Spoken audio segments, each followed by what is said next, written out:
Boa noite, a paz do Senhor. Eu fui desafiado pelo pastor e pela minha esposa a ministrar essa palavra sobre generosidade e versus, quem viu no início do texto aqui? Ganância. Eu, particularmente, é muito fácil falar de generosidade, mas eu tenho uma dificuldade. Eu, Verbinho, particularmente, eu tenho muita dificuldade com a palavra ganância. Porque eu não consigo imaginar o reino de Deus numa perspectiva de ganância. A palavra de Deus fala que o reino de Deus é justiça, paz e alegria. E justiça, paz e alegria e reino de Deus não combinam com ganância. A gente teve uma reunião, eu acho que... Qual foi o dia que a gente viajou para Londrina? 23, né? No dia 22, nós tivemos uma reunião. Eu, Leci, a Paulo, Felipe e algumas pessoas que fizeram Empretec com a gente lá em Cataguases. E a gente estava discutindo e fazendo um plano de negócios para o Instituto Viva, daquele projeto das camisas, da campanha contra o suicídio. Eu estou bem inclinado, estou bem mexido com o processo que Deus está fazendo lá em Belo Horizonte. Eu falei com vocês na última pregação do Alexandre, o rapaz da ONU. E eu conversei com ele sexta-feira agora passada. Foi um momento muito especial. Ele estava tendo uma reunião com os caras lá, dono de um monte de troço em BH, apresentando o projeto. E aí ele falou comigo, cara, os caras topou a ideia. Eles estão orando, a gente vai ter... Orando não, eu falei, estou orando e a gente vai ter respostas. E no final do mês agora eles vão ter outra reunião para mim poder ir lá, para os caras conhecer a gente e tal. E quando eu penso nessa história, e eu lembrando da reunião, ele pediu para falar... Eu comecei a reunião, né? Porque eu que inventei o projeto e tal. Aí ele falou, Verbinho, começa a reunião. O que você acha de falar sobre o Instituto? O que você pensa? Onde você quer chegar? Quais são os passos que nós temos que tomar? E aí eu comecei a falar com ele, olha, Alexandre, eu sempre pedi a Deus um projeto que eu pudesse amar as pessoas, independente de qualquer coisa. Aí foi falando sobre o que eu e Leci a gente já vem vivendo, sobre o nosso casamento, sobre a nossa história, as pessoas que vivem comigo, que vieram para cá comigo na Missão Gourmet. E aí falou, e depois que ele falou muito, que eu falei, né, na verdade, todo mundo foi falando. A Leci falou, o Felipe da Paula falou, a Paula falou, os meninos do Empretec falou. Aí ele falou, pois bem, quando a gente pensa numa empresa, em qualquer instituição, a parte administrativa a gente pode comprar. A parte financeira a gente pode comprar. A parte de marketing, para poder fazer a propaganda, a gente pode pagar. Agora, um coração inclinado, a gente não tem como pagar. Ele falou, aquilo que vocês têm como vida, estava eu, Leci, Paula e Felipe. Nós 4.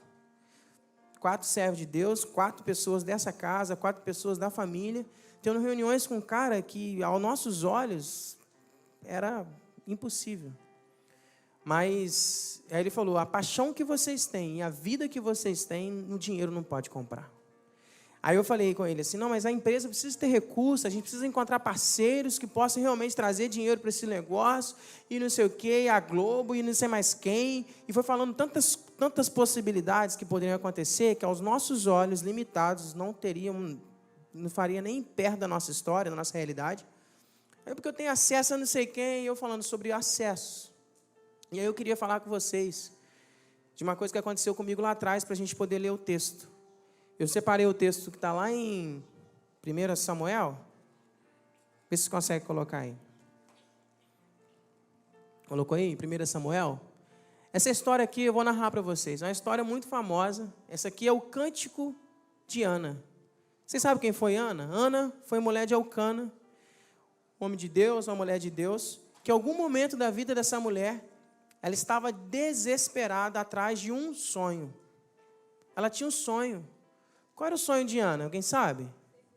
Ela queria ser mãe. Eu acho que é um dos sentimentos mais profundos, sei lá, mais lindos que Deus pode ter feito, que é a paternidade, a maternidade. E a Bíblia fala, em 1 Samuel 2, na verdade, 1 Samuel 1, no capítulo 1, começa com a história. Que ela está falando com Deus e quando o profeta chega perto dela, ele acha que ela está o quê? Bêbada. Acha que ela está embriagada, que ela não consegue nem falar. Tamanha angústia do coração daquela mulher. Mas aquela mulher, ela tinha um sonho. E ela sonhava com algo especial, sonhava com algo palpável, que era ser mãe. Eu sempre falei, desde a minha adolescência, eu falava assim, ó, ter um carro, olha que doideira, a minha ótica, tá, de pensamento. Ter um carro, eu não vou colocar como um sonho.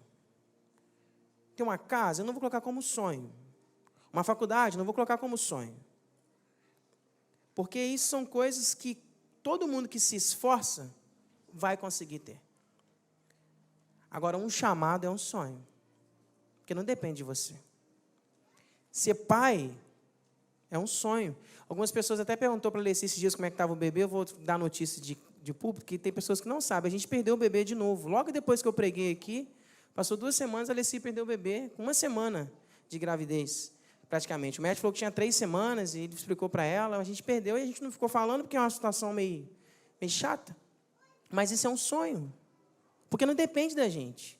Se eu pudesse pagar todo o dinheiro do mundo naquela situação, e a gente pudesse comprar, e pudesse vender, e pudesse fazer qualquer coisa para que aquilo se tornasse realidade, a gente tinha feito. Mas existe uma chave, existem chaves que o Senhor dá na palavra dele, que a gente tem acesso, nós temos acesso. E a gente pode virar a chave para que esse sonho se torne realidade. E aí essa mulher, na sua angústia, ela clamava a Deus por um filho. E ela pedia a Deus um filho. E aí o profeta, vocês conhecem a história, o profeta chega para ela e fala, minha filha, tu vai gerar. E aí passa um pouquinho, Deus começa a falar com essa mulher, cara, de uma forma profunda, e ela vai e faz esse cântico. Então orou Ana e disse, o meu coração se regozija no Senhor, a minha alma, a minha força está exaltada no Senhor, a minha boca se ri dos meus inimigos, porquanto me alegro na tua salvação. Não há santo como o Senhor, porque não há outra além de ti, e a rocha não há nenhuma como o nosso Deus. Não multipliqueis palavras de orgulho, nem saiam as coisas arrogantes de vossa boca, porque o Senhor é Deus da sabedoria e pesa todos os feitos na balança. O arco dos fortes é quebrado, porém os débeis cingidos de força. Os que antes eram fardos, hoje alugam por pão, mas os que andavam famintos não sofrem mais fome. Até a estéril teve 7 filhos, e os que tinham muitos filhos perdem o vigor. Olha o que a palavra de Deus fala. É o cântico dessa mulher. E ela está falando sobre quem? Sobre ela mesma. Que se você pegar o texto de 1 Samuel, vai dar para ver que logo depois Samuel nasce. Ela tem um filho, e ela coloca o nome dele de Samuel. E ela faz um voto ao Senhor, que ela faria o quê? Ela entregaria o filho dela para ele servir na casa do Senhor. E ele foi morar na casa de quem? Quem conhece a história? Profeta, homem de Deus.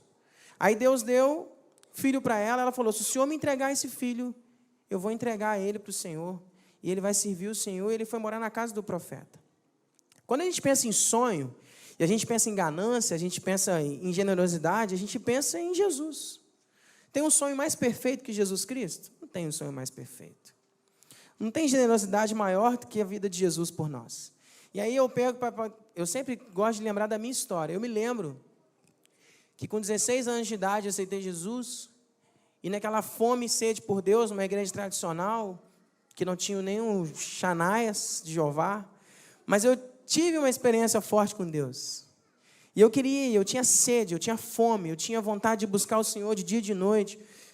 E aquilo fomentava no meu coração. E eu lembro que eu trabalhava numa loja de vendedor. Olha o desafio, vendedor. E eu cheguei na loja e eu fiz vários votos com Deus, várias campanhas. E eu lembro que um dos votos que eu fiz é que eu ia orar de 2 em 2 horas. Mas eu era vendedor. E eu nem sabia orar. Eu só sabia cantar um louvor. Eis-me aqui, e eu cantava. Eu até falei isso na igreja uma vez, não me lembro. E eu lembro que toda vez eu ficava 2 horas na loja, tipo assim, dava 8 horas da manhã, eu chegava. Então, ao invés de eu tomar café, eu ia, ajoelhava no banheiro e orava. Mas o que eu pedi? Eu tinha sonhos. Eu tinha sonhos de ter minha família restaurada. Eu tinha sonhos de ter perspectiva de vida. Porque eu fui trabalhar nessa loja, eu já contei para vocês, eu entrei nessa loja porque eu tinha feito um curso da prefeitura que eu ganhei de pequeno jardineiro. E eu ganhava, na época, vale transporte só para esse curso. Só vale transporte. E aí, por muito custo, meu tio trabalhava na loja de calçados. E esse de repente, falou que uma mulher estava precisando de um jardineiro que pudesse capinar o jardim, na parte de trás, plantar aipim, alface e couve. E eu tinha feito curso de jardim, de plantinha. Eu falei, mas eu vou. Meu pai não morava em casa. Minha mãe trabalhava de doméstica, coitado. Não tinha muito estudo. Meus primos, tudo maconheiro, tudo doido, sem perspectiva. Eu, com uns 13 anos de idade, querendo comprar, às vezes, um tênis, um sapato, uma camisa, não tinha como comprar. Eu tinha que ficar dependendo da pensão do meu pai, que de vez em quando ele dava, de vez em quando não dava. O dinheiro da minha mãe era só para comprar comida, e pagar água e luz. Então, eu falei, vou ter que arrumar um negócio. Aí eu fui para essa loja. Essa loja não, eu fui para esse jardim. Rapaz, eu trabalhava terça e quinta, era na parte da tarde, porque eu estudava de manhã, de 1h da tarde até umas 6h da tarde. Mas com enxada brava mesmo, capinava e roçava aquele troço. E ela me dava R$10 na época.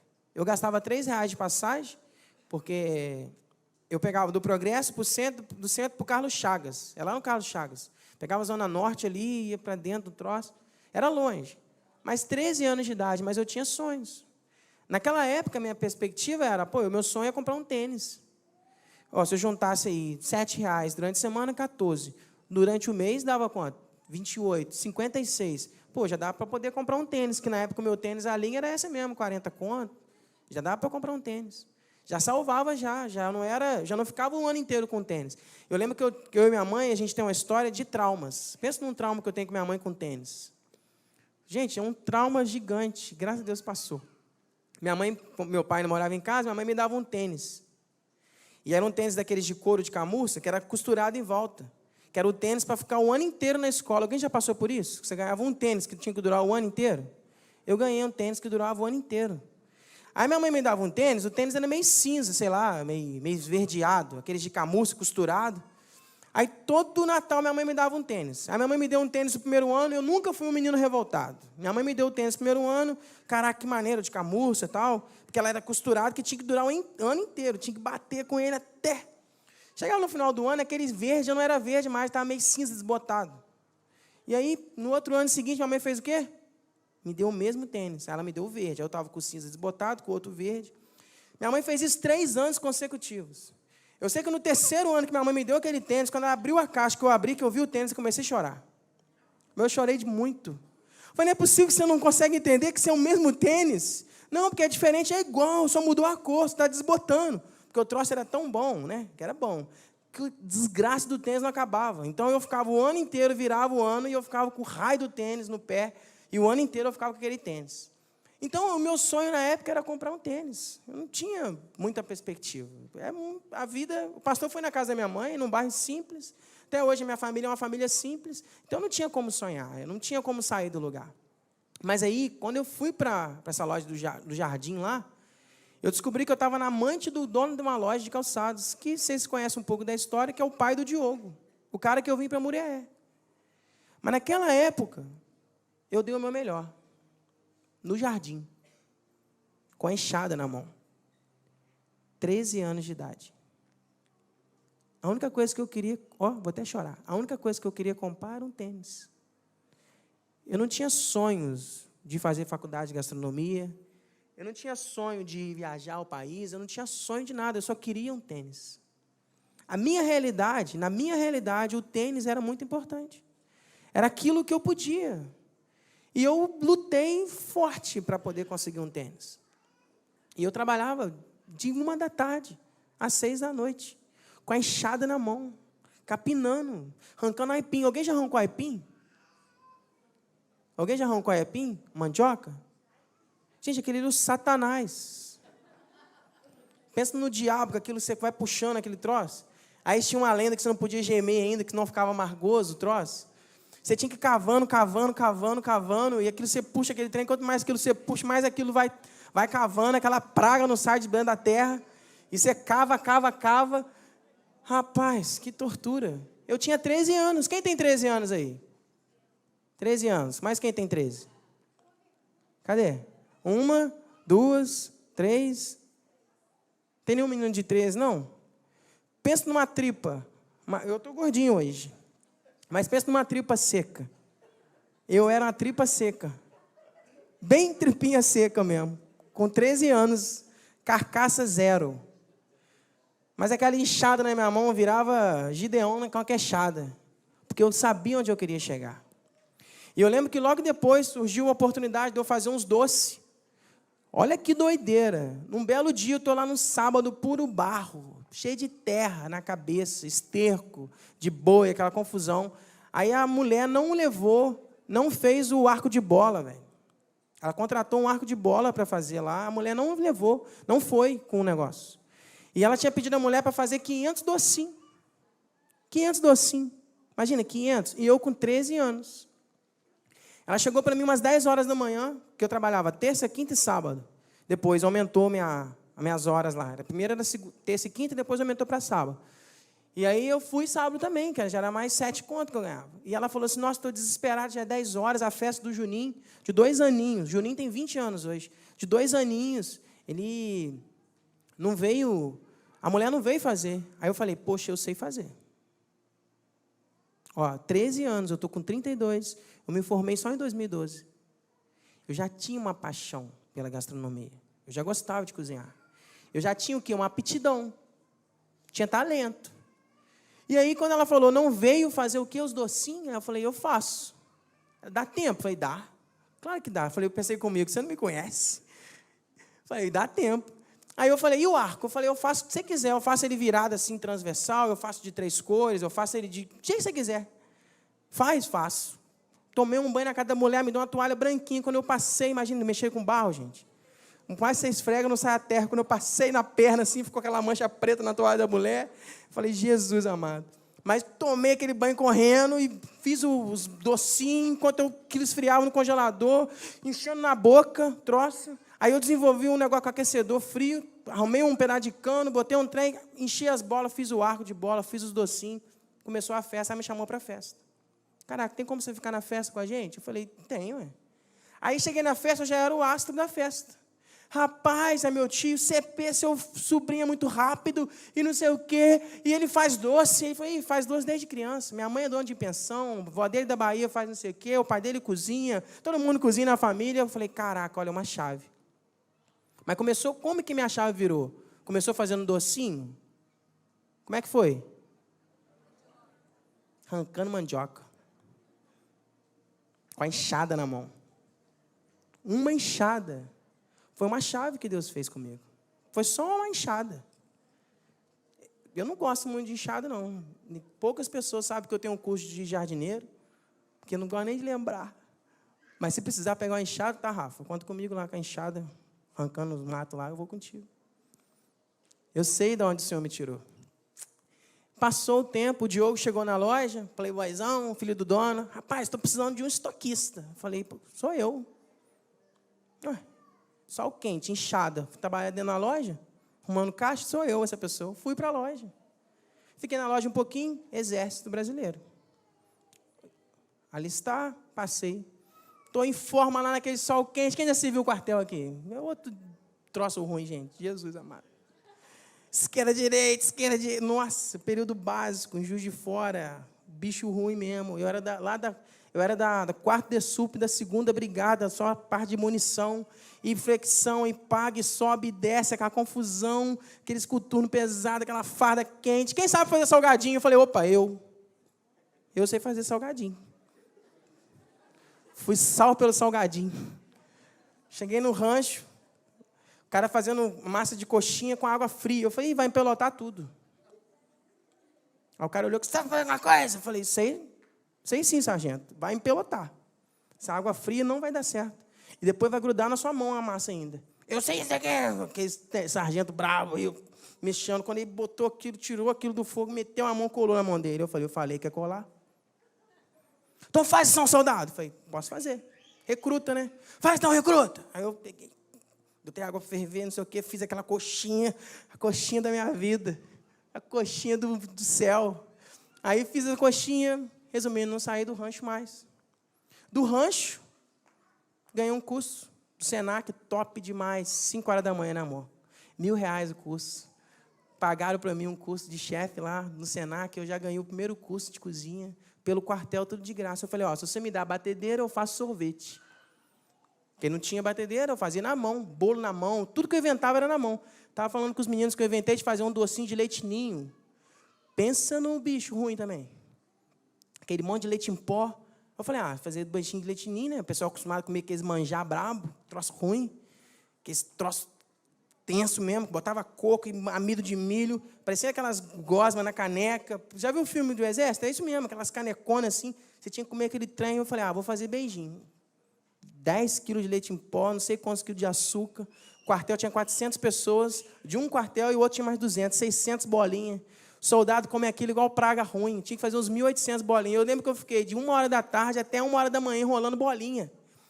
Vai fazer, só? Vou fazer, você tem que fazer 1.800. O pessoal foi embora e eu fiquei. Aquelas bolinhas me salvou, ganhei um curso de R$1.000. Do curso de R$1.000 para a faculdade de gastronomia, foi um pulo. Mas tudo começou com uma enxada. E aí, meu irmão, você está recusando a enxada? Vocês acham que você vai chegar lá onde Deus quer levar vocês? Nada começa de cima. Tudo tem que vir de baixo. Não existe crescimento de cima para baixo. É de baixo para cima. Isso mexeu muito comigo. Isso mexe comigo até hoje.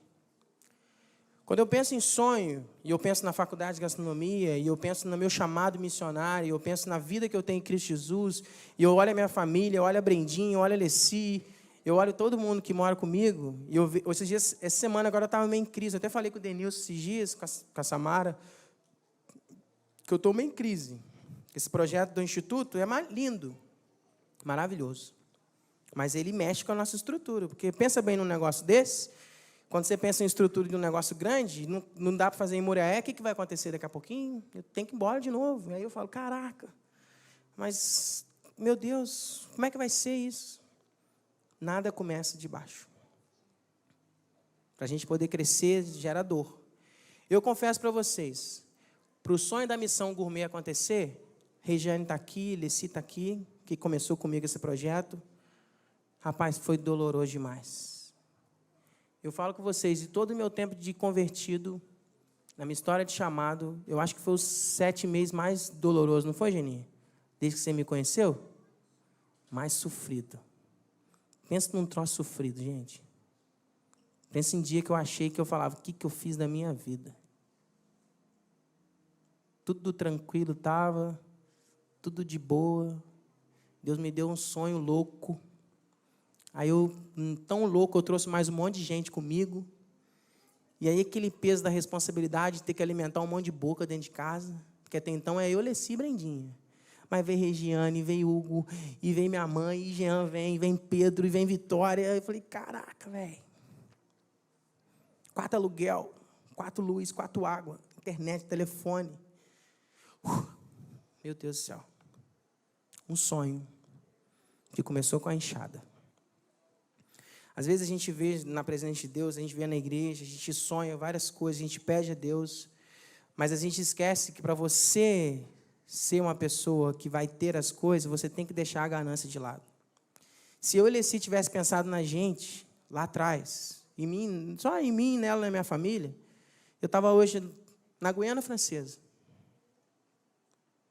com tudo certo, tudo pago. Quem é da igreja aqui, os mais antigos, sabe, pastor Cadu, pastor Vitor, sabe como é que funciona a nossa igreja. Esses dias está lá, todo mundo mandando mensagem, Verbinho, colégio episcopal, está fazendo eleição para o pessoal da Guiana. Eu falei, eu já recusei. Assim que eu e Leci recusamos, ele abriu a inscrição para o Brasil inteiro. Gustavo me ligou, Verbinho, e aí? Eu falei, não vamos. Deus falou comigo para vir para a Missão Gourmet. A princípio, parecia que eu estava fazendo a maior loucura da minha vida. Porque todo mundo que é missionário na Metodista quer uma chance dessa. Ir para um outro país, com tudo subsidiado pela igreja, não pela igreja, pelo colégio episcopal, né? É o anata da igreja, é os bispos da igreja, é o chefão do chefão. Era os bispos com os bispos dos Estados Unidos, com a agência dos Estados Unidos, com o dinheiro em dólar, com tudo. Vamos embora. Deus falou, não, meu filho, Missão Gourmet, sofrer. Que quem vê assim, quem olha da cidade, as pessoas que veem a loja, acha lindo, eu também acho lindo. Eu chego ali, eu fico realizado. Eu olho assim, nossa, Mas quando eu fecho o olho, eu lembro, gente, Jesus amado, só quem está ali sabe. O que é você ser fiel num Brasil desse? Hoje eu estava com o Hugo brincando, um cafezinho nosso expresso lá, você pagando imposto, é 21,5 de imposto. Um cafezinho expresso. O governo já come 1 e pouco, do pouquinho do café que você ganha. Aí, beleza, eu comprei no mercado, eu pago imposto. Aí eu vendo na loja, o café, eu pago imposto. No final do mês, eu pego o faturamento inteiro, eu tenho que pagar mais não sei quantos % de imposto. Eu falei, caraca, velho. Essa realidade só sabe quem é empresário. Eu, apaixonado pela gastronomia, eu gostava de cozinhar. Quando eu comecei a ser patrão, eu falei, Jesus amado, isso aí é doideira. Porque você trabalha igual um cavalo, no final do dia você fala, nossa, eu vendi tudo isso, paguei para comprar, paguei para fazer, agora estou pagando para vender, e depois que eu vendi, eu tenho que pagar de novo. Doideira. Um sonho que eu tenho certeza que é de Deus. Quando eu olho para trás, e tem uma perguntinha, bota uma perguntinha aí para mim no quadro, que eu tenho 15 minutinhos ainda. Tem uma pergunta que eu queria que vocês pensassem, depois desse testemunho, depois de vocês verem a história da Ana, que eu queria que vocês começassem a pensar agora na sua vida particular. Quais são as pessoas beneficiadas com a realização do seu sonho? Quando eu penso em Ana, cara, nasceu Samuel. Samuel nasceu, homem de Deus. E aí, o que acontece logo em seguida? Os filhos de Eli, que era o profeta, começou a fazer um monte de M. Começaram a fazer um monte de encrenca, catar as coisas dos outros, as carnes que não era para eles comer, fizeram umas confusão danada. E aí a Bíblia fala que Eli, tinha a família dele já cheia de problema. Começaram a fazer crime aos olhos de Deus, aos olhos de Israel. Logo depois o filho dele morre, Eli morre também. E quem que vai para o lugar de Eli? Samuel. Um sonho de Ana gerou quem, gente? Quem que a Ana gerou com um sonho? Samuel. Nasceu Samuel, o profeta de Israel. Não é assim? Samuel, o profeta de Israel. Mas quando você pensa em Samuel, você começa a ver tudo que ele fez. Aí você linka Samuel lá com Jesus Cristo, cara. Porque quem foi que ungiu Davi? Quem foi que ungiu Davi? Olha, até arrepio, velho. A mulher que estava sendo chamada de bêbada, porque ela pediu um filho para Deus. Aí Deus dá um filho para ela, ela consagra o filho dela ao Senhor. Aí o filho dela vai trabalhar, caminhar junto. Ele caminha junto com Samuel. Caminha junto ali com Eli. E aí Eli morre, Samuel recebe o legado de Eli. Deus fala com Samuel, unge um, aí ungiu Saul, deu ruim, unge Davi. Quando você pega na história de Jesus, lá em Mateus, fala que fulano de tal, aí Jessé, que gerou o rei Davi. Pô, mas olha que legado top que a Ana gerou, velho. Pô, Ana, velho, é uma mulher que não podia ter filho. Ela pediu a Deus um filho, velho. E o filho dela foi o cara que ungiu o rei Davi. Um homem segundo o coração de Deus, que está lá na genealogia de Jesus Cristo. Uma mulher que foi chamada de bêbada. Meu irmão, não liga não. A prova faz parte. A Regiane olha na minha cara toda semana e fala assim, o que está acontecendo contigo? Toda semana. O que está acontecendo contigo, amigo? Você está tenso, alguma coisa está acontecendo. Mas toda semana eu penso em quantas pessoas que hoje olham para mim. Já parou para pensar? Gente, isso é muito sério. É muito lindo falar de discipulado. É muito lindo falar que você prega o evangelho. Domingo agora eu não estava no culto porque eu fui ser padrinho de novo. Eu fui padrinho semana passada, essa semana eu fui padrinho de novo. Aí no outro casamento eu recebi mais 2 convites para ser padrinho, discipulado.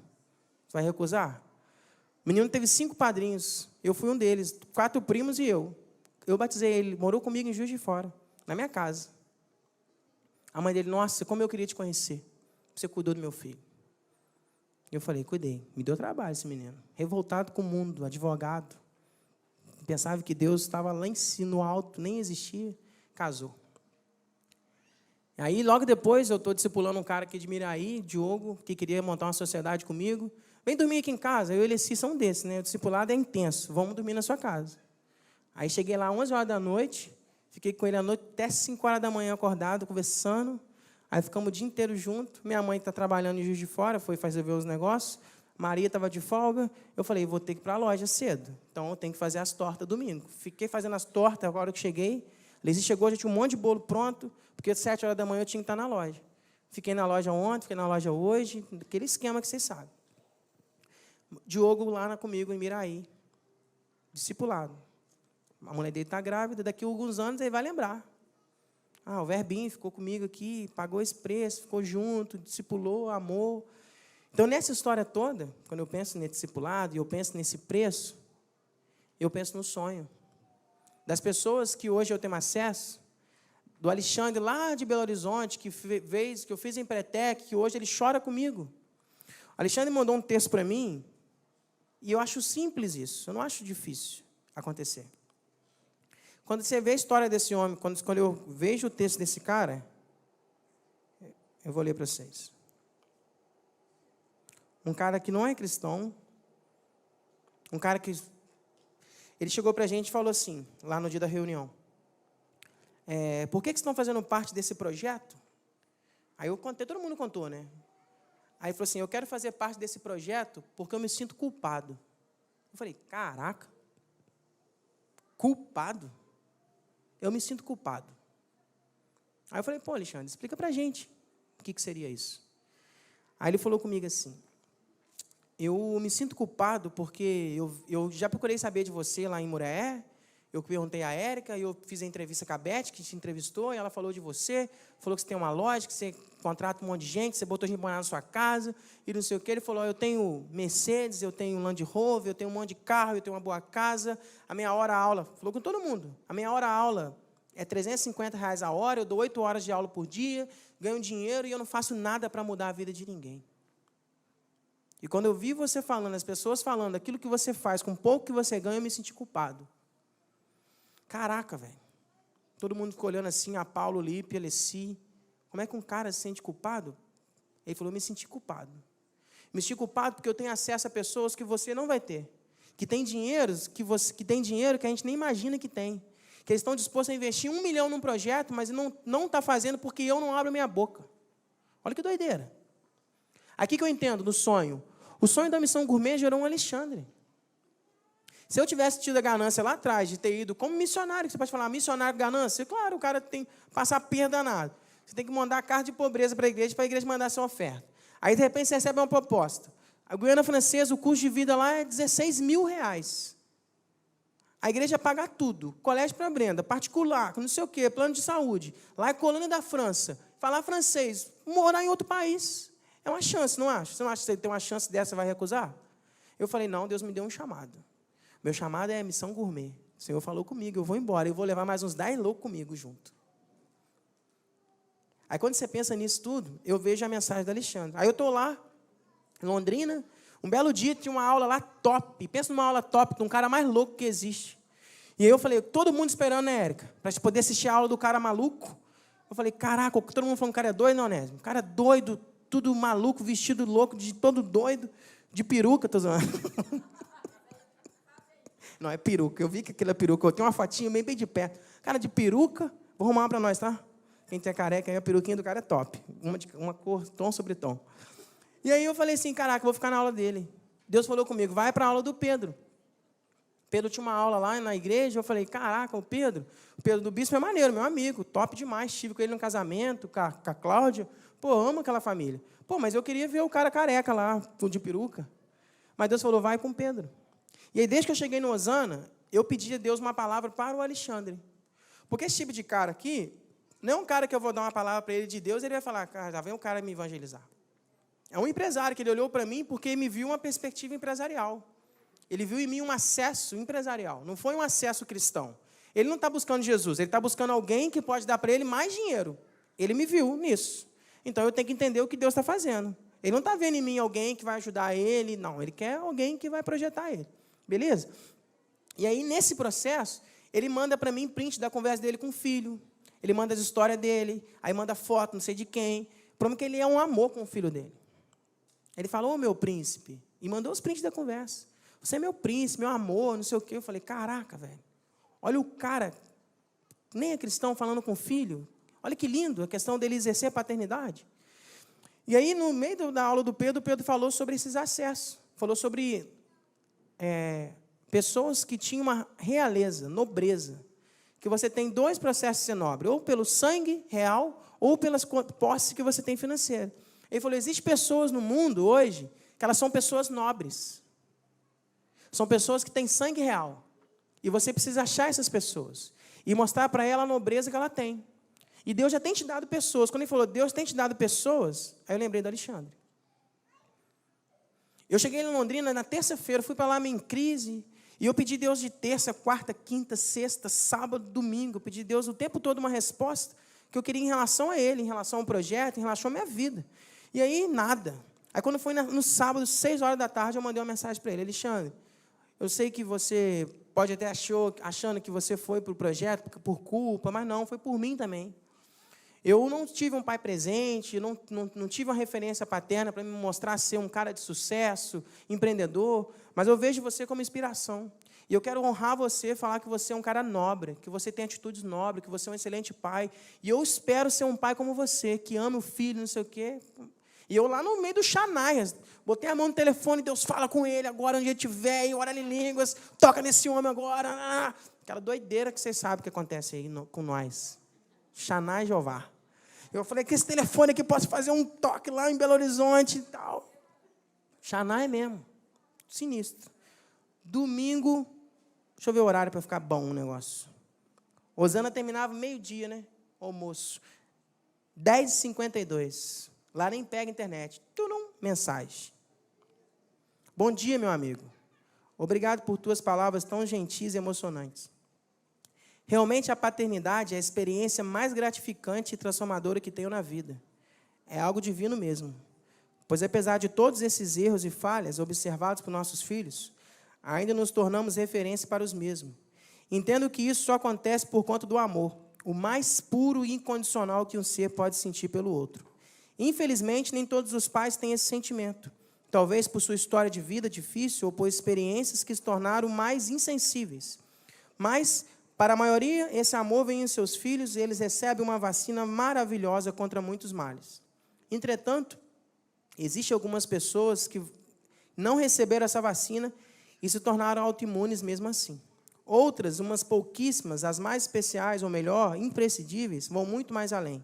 Eles passam pelo difícil processo de autoimunização e não apenas seguem suas vidas e se transformam em imunizadores. Fazem o que é muito difícil, se não impossível para a grande maioria. Porque amar um filho é muito fácil. Difícil é sentir e dar amor de um pai para aqueles que não é seu filho. E são poucos que têm esse dom, porque esse é um poder divino. Weberton, você e Leci são duas dessas pessoas. Aliás, meu amigo, nobreza é isso. Tenho certeza que eu não teria o menor interesse de fazer parte desse projeto se você não estivesse nele. E hoje não vejo nenhuma possibilidade dessa construção chegar onde pode sem 2 pilares centrais como você e sua esposa. Então, conte comigo. Sou apenas um pai normal com boas ideias e visão empreendedora, que quer pegar carona em suas histórias de vidas para fazer um pouco de diferença nessa passagem para esse mundo. Por favor, não tenha o menor constrangimento em me acionar, nem sempre estarei disponível, mas nunca será um incômodo. Se não puder atender, retorne depois. Grande abraço, como diz os angolanos, estamos juntos. Cara, essa é uma mensagem do Tuli da ONU no Brasil. Acessos. Que hoje ele nasceu com a missão gourmet. Mas, na verdade, ele nasceu lá atrás com uma enxada. Para pensar. Quantas pessoas são beneficiadas com o seu sonho? E para analisar e valorizar as pequenas enxadas. Hoje você pode estar vivendo momentos difíceis que você pode falar, isso está muito longe do meu sonho. Eu nunca na minha vida imaginaria que aquela enxada, arrancar aquela mandioca, me levaria a ser um chefe de cozinha, me levaria a ter um restaurante, me levaria a ter acesso a pessoas que eu nunca imaginei ter. Mas eu quero falar com você que o seu sonho, e se você ser uma pessoa generosa, que não tenha ganância no seu coração pelo dinheiro, você vai ter acessos que você vai mudar histórias. Cheguei segunda-feira na loja e Maria chegou para mim chorando. Posso lembrar de você, Maria? Maria chegou na loja em prantos e falou, quero falar com você. De folga do trabalho. E ela falou, eu falei, pronto, já deu ruim já, né? O que vai acontecer mais agora, né? Aí começou a chorar, muito obrigado por você acreditar em mim. Eu larguei ela no sábado na cozinha, fui para o casamento, falei, Maria, ó, tá contigo. 6 meses atrás, a Maria entrou na cozinha querendo ser cozinheira. Hoje ela domina a cozinha, ela faz tudo. Ela tinha medo de fazer arroz, ela ficou sábado lá, ela fez a comida inteira. Deu muito movimento, vendeu demais. E ela falou, eu fiz 6 pacotes de macarrão, você não estava, a tia não estava, e o frango acabou, e acabou o bife, e acabou tudo, e eu fiz de novo, e deu certo, chorando, muito obrigado.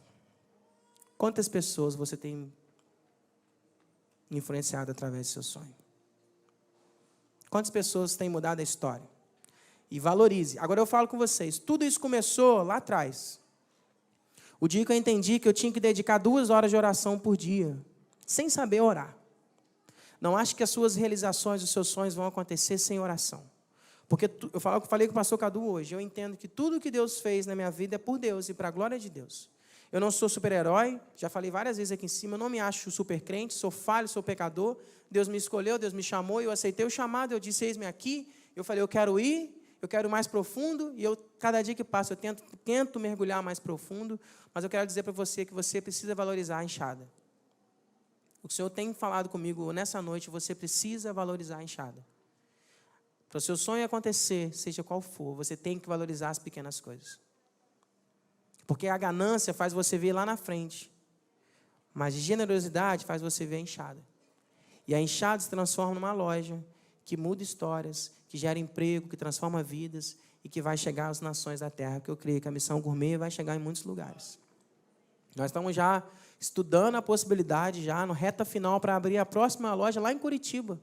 O Lucas está aí 3 meses, aprendeu tudo. Verbinho, eu quero ir. Bora, meu filho. Fui com o Diogo negociar, quem vai ser o sócio do negócio? Vamos embora. Porque não tem como eu ficar lá, a gente vai levantar investidor e vamos montar a próxima loja. Ele quer ir. Falei com o Jean, tá Duda, o Jean acho que vai embora. Né, sua filha acho que vai embora para Curitiba daqui a um tempo, eu acho. Em nome de Jesus. Casar primeiro e vamos mandar eles embora, tá? Pediu o pai primeiro a permissão. Vou mandar o Jean embora a princípio, depois a gente vê o que faz esse negócio. Deus está expandindo, mas começou com uma enxada. Vamos orar? 9 horas em ponto. O pastor falou 9 horas. Eu vou ficar com ele, 9 horas. Cadê o ministério de louvor? Eu queria muito que você anotasse aí nesse papel o seu sonho, mas lembre onde você está hoje. Para você chegar lá na frente, para você influenciar as pessoas, para você mudar histórias, para você marcar gerações, você precisa valorizar as pequenas coisas. A gente, às vezes, é muito ingrato. A gente não consegue ver um momento de dificuldade que Deus está nos projetando para coisas maiores. E uma coisa que eu tenho muita facilidade, a minha esposa está aí, a Regiane, que me conhece há 6 anos, minha mulher está do meu lado aqui há 15 anos, eu consigo valorizar, eu consigo honrar, eu consigo ser feliz nas pequenas coisas. Rapaz, quando eu tenho que pagar o aluguel, que eu falo, nossa, 6 mil, chegou o dinheiro, eu faço festa. Assim também como eu tenho que pagar a luz, eu falo, nossa, eu faço festa. Rapaz, teve um dia desse que eu fui na feira. Que eu penso no dia que eu fiquei feliz, gente. Tinha 7 meses que eu estava doido para comer um camarãozinho, velho. Aí a gente falava, nós estamos pobres, nós vamos comer o frango assado mesmo, vamos fazer comida em casa. Aí eu fui na feira um dia comprar as coisas para a loja para economizar, né? Domingão. Cheguei lá, o cara estava vendendo uma rebarba de camarão lá. Falou, promoção, não sei o quê, 15 reais o que? Eu falei, amor, me dá tudo. Cheguei em casa com esse camarão, descasquei camarão até não quer mais, a gente comeu até sair pelo zóio. Eu valorizo as pequenas coisas. Mas também eu sei comer um cachorro-quente como se fosse o melhor lanche do mundo. Então, a gente precisa valorizar as pequenas coisas. O Senhor não vai te honrar, o Senhor não vai ser Deus só no camarão. O Senhor vai ser Deus também quando a gente comer a carninha de porco, né, Geninha? Ou só o arrozinho com alguma coisa que tem lá e a gente é feliz. A gente tem que ser feliz com a enxada. A gente não pode se achar que Deus está realizando nossos sonhos só com um carro novo. Nossa, festinha, tem hora que me dá um negócio, gente. Eu já falei com o Marcinho, quando ele receber, ele vende ele, faz uma coisa, porque não vai dar. Porque eu falo, estou doido para trocar de carro, eu penso na loja, não posso. Valoriza a enxada, meu irmão. Quem quiser valorizar a enxada, vem aqui para frente. Vamos orar, vamos falar com o Pai.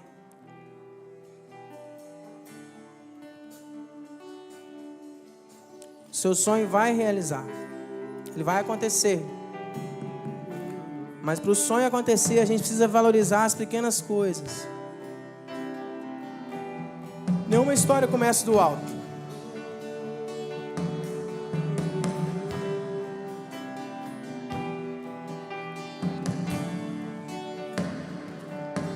Mesmo que eu ande em meio ao frio, mesmo que eu vá correndo sem direção, mesmo que me canse de lutar ou esperar algo acontecer, mesmo que me encontre em meio ao caos, eu sei que tudo continua sendo dele. Eu sei que posso sempre andar como ele. Eu sei que seu amor é duradouro e é para sempre. Eu sei que seu amor é pra mim.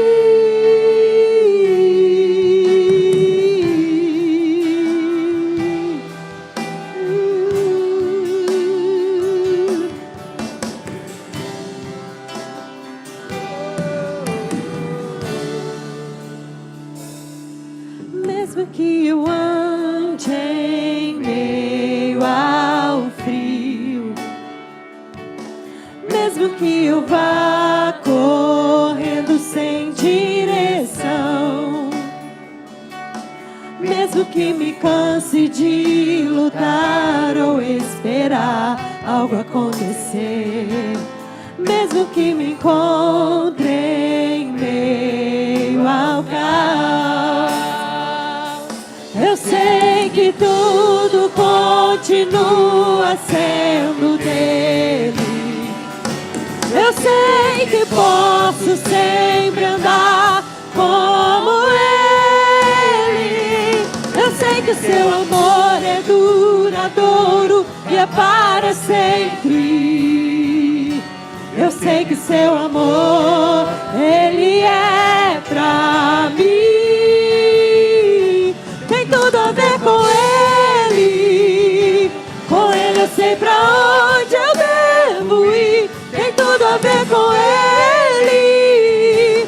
A cruz revela o seu amor por mim. E mesmo se eu me abalar, o teu amor vai sustentar tudo que há em mim. Tudo que há em mim. Tem tudo a ver com ele. Com ele eu sei pra onde eu devo ir. Tem tudo a ver com ele. A cruz revela o seu amor por mim. E mesmo se eu me abalar, o seu amor vai sustentar tudo que há em mim. Tudo que há em mim. Deus, em nome de Jesus, Pai. Seus filhos estão aqui na frente, não por nós, mas pela Tua palavra, Pai. Que em nome de Jesus os Teus filhos possam entender e eles possam glorificar o nome do Senhor pela enxada. Que eles possam glorificar o Senhor pelo arroz, pelo feijão, Deus, pelo ovo. Que eles possam glorificar o Senhor, Deus, pela chuva, pelo sol. Deus, em nome de Jesus, pelo tênis, pela roupa que eles vestem, pela casa que eles tiveram, pela família, Deus, que eles tiveram. Que em nome de Jesus, que nossos sonhos possam ser realizados no tempo do Senhor. Todo sonho, toda promessa passa pelo teste do tempo, do tratamento, Deus. Então, se o Senhor tiver que moldar alguma coisa em nós, que o Senhor possa nos moldar, para que a gente possa receber os acessos do Pai. Que em nome de Jesus, que o amor do Senhor possa se revelar, Deus. Que eles possam entender que a cruz revela o seu amor por Ti, Deus por nós. Em nome de Jesus, Pai, a cruz foi o amor de Deus por Ti. E também foi por nós. Que em nome de Jesus, que Teus filhos possam caminhar segundo os desígnios, Deus, da fé. Que eles possam olhar pela palavra e olhar os homens de Deus que passaram por dificuldades. Homens de Deus que passaram, Deus, em escassez. Mas o Senhor, Deus, proveu, Deus. O Senhor não deixou faltar nada. Que em nome de Jesus, Pai, que eles possam sonhar sonhos maiores. E que eles possam entender que no tempo do Senhor todas as promessas vão se cumprir. Pai, que eles possam descansar e aprender a sonhar e aprender a confiar no Senhor. Mas também que eles possam fazer como a Tua palavra diz em Josué, Deus, que eles possam ser fortes e corajosos, que eles possam buscar o Senhor de dia e de noite, que eles possam meditar no livro da lei, porque a Tua palavra vem, Deus, de acordo com a Tua palavra. A Sua palavra revela, Deus, o Seu amor por nós. Deus, que em nome de Jesus, que eles possam descansar nas promessas e que eles possam viver, Deus, os sonhos do Senhor. Em nome de Jesus, Pai, que não passe de nós o Teu Espírito, Pai. Que não seja necessário que novas pessoas possam ver os sonhos, como aconteceu com Eli e com seus filhos. Que o Senhor não venha levantar Samuéis para poder viver os nossos sonhos, mas que o Senhor possa, Deus, nos usar com poder e graça para poder tomar posse das promessas derramadas na cruz do Calvário por nós. Que em nome de Jesus, levante a fé dos teus filhos, dê força para que eles possam sustentar o dia mau, pois os dias serão maus. A tua palavra diz que no mundo nós teremos aflições, mas a tua palavra também nos garante que nós temos que vencer o mundo, porque o Senhor venceu. Que em nome de Jesus, Pai, que os teus filhos possam ter sua fé sustentada na cruz do Calvário, Pai. Que eles não possam desmorecer nem de dia nem de noite. Que eles possam olhar com os olhos da fé. Que eles possam contemplar as maravilhas que o Senhor tem feito em nós e através de nós. Pai, que em nome de Jesus, que a paz do Senhor possa trazer consolação no momento da enxada, no momento da dificuldade, no momento que eles tenham que arrancar, Deus, aipim, no momento que eles tenham, Deus, que ver, Deus, a provisão do Senhor, Deus, na vida do outro e não na vida deles, mas que eles possam descansar e confiar que o Senhor vai fazer grandes coisas na vida deles, que o Senhor vai vir com o maná do céu, que a tua palavra diz que os passarinhos do campo têm o que comer, têm o que vestir, não vai faltar para os teus filhos, Pai. Que em nome de Jesus, que eles possam viver as promessas do Senhor, que eles possam viver, Deus, o maná do Senhor, que eles possam viver, Deus, a unção do Senhor, e que a presença do Senhor possa ser doce, estabelecida com paz, justiça e abundância. Em nome de Jesus, Pai. Em nome de Jesus.